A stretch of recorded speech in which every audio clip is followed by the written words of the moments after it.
Shemoth, Exodus chapter 27. And you shall make a slaughter place of acacia wood, 5 cubits long and 5 cubits wide. The slaughter place is square, and its height 3 cubits. And you shall make its horns on its 4 corners. Its horns are of the same. And you shall overlay it with bronze. And you shall make its pots to receive its ashes, and its shovels, and its basins, and its forks, and its fire holders. Make all its utensils of bronze. And you shall make a grating for it, a bronze network, and shall make on the network 4 bronze rings at its 4 corners, and shall put it under the rim of the slaughter place beneath, so that the network is halfway up the slaughter place. And you shall make poles for the slaughter place, poles of acacia wood, and shall overlay them with bronze. And the poles shall be put in the rings, and the poles shall be on the 2 sides of the slaughter place for lifting it. Make it hollow with boards, as it was shown to you in the mountain, so they are to make it. And you shall make the courtyard of the dwelling place for the south side screens for the courtyard, made of fine woven linen, 100 cubits long for one side.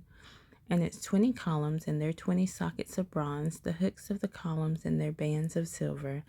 And so for the north side in length, screens 100 cubits long, with its 20 columns and their 20 sockets of bronze, and the hooks of the columns and their bands of silver.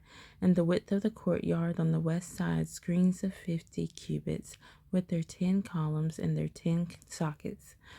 And the width of the courtyard on the east side, 50 cubits, and the screens on one side of the gate, 15 cubits, with their 3 columns and their 3 sockets. And on the other side, screens of 15 cubits, with their 3 columns and their 3 sockets.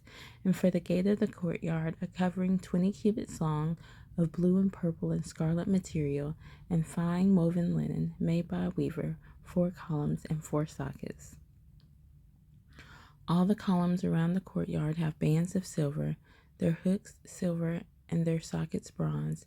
The length of the courtyard is 100 cubits, and the width 50 by 50, and the height 5 cubits, woven of fine linen thread, and its sockets of bronze. All the utensils of the dwelling place for all its service, all its pegs, and all the pegs of the courtyard are bronze.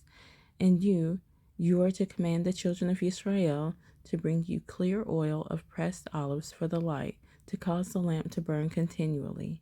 And the tent of appointment outside the veil which is before the witness, Aharon and his sons are to tend it from evening until morning before Yah, a law forever to their generations from the children of Israel.